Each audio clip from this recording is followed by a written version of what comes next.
Donc on avait un cahier des charges avec les volontés de la ville mais aussi des riverains. Il y avait un gros travail de concertation qui a été fait en amont de l'appel à projet. Et donc on a essayé de trouver, d'imaginer un espace libre pour tout le monde en fait. Voilà. Donc c'était beaucoup de discussions et de réflexions pendant cette période de concours. Donc on a créé un espace libre le plus grand possible pour le rendre piéton et permettre tous les usages possibles et que tous ces usages soient réversibles en fait. Et les vieilles fontaines qui étaient sur la place, qui n'avaient qu'un rôle décoratif et qui ne servaient pas du tout en fait en hiver quand elles étaient éteintes et qui étaient juste des bassins creux dans la place, occupaient beaucoup l'espace, étaient sales et empêchaient vraiment d'ouvrir l'espace pour tout le monde en fait. Voilà. Donc c'était vraiment un choix de donner une grande place ouverte et avec une multiplicité d'usages, en pensant bien sûr aux manifestations, mais à toutes les choses qui peuvent se passer sur un espace public.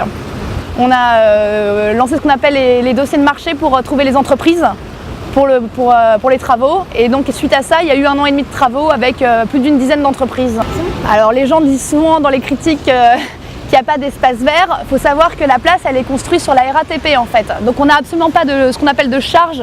C'est-à-dire qu'on ne peut pas planter sur la place parce qu'on est à quelques centimètres en fait des ouvrages RATP. Donc il était impossible de faire un parc ou un jardin sans venir créer de la surface en plus en fait en hauteur. Donc de toute façon c'était forcément une place minérale. Alors je suis installée à l'aire de jeu. Donc l'aire de jeu qui est ouvert du lundi au dimanche dès 10h et 20h en semaine et jusqu'à 23h le week-end il me semble. Et donc qui fait du prêt de jeu pour petits mais aussi pour grands, gratuit. Donc il y a juste en échange d'une carte d'identité. Et donc en plus qui met à disposition donc, des chaises, chaises rouges pour qu'on puisse venir jouer, s'installer, pique-niquer, donc voilà, et qui sont rangées tous les soirs. Et donc qui permettent aux gens de trouver un nouvel usage sur la place et s'installer tranquillement. Voilà. Le miroir d'eau, donc nous il ne fonctionnera pas toute l'année. Comme toutes les fontaines à Paris en période de froid, pour éviter le gel, les fontaines sont éteintes. Et donc c'est pour ça qu'on a fait vraiment le projet de miroir d'eau. Donc c'est juste de l'eau qui coule sur l'esplanade, qui permet que quand c'est éteint, le sol continue et on ne se rend pas compte que c'était une fontaine en fait. Et il n'y a pas une perturbation de l'espace et des usages en hiver en fait, voilà. Quand il fait beau, c'est vraiment ça. Il y a vraiment le miroir d'eau avec le brouillard en fait, en partie haute et plein d'enfants qui jouent dedans. On a toutes les familles de Belleville et des quartiers qui descendent maintenant qu'ont serviettes et maillots de bain parce que les premiers jours, tous les enfants étaient tout habillés dans l'eau.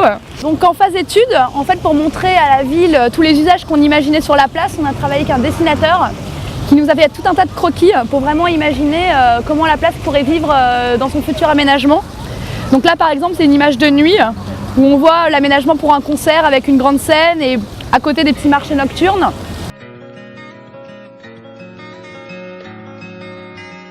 On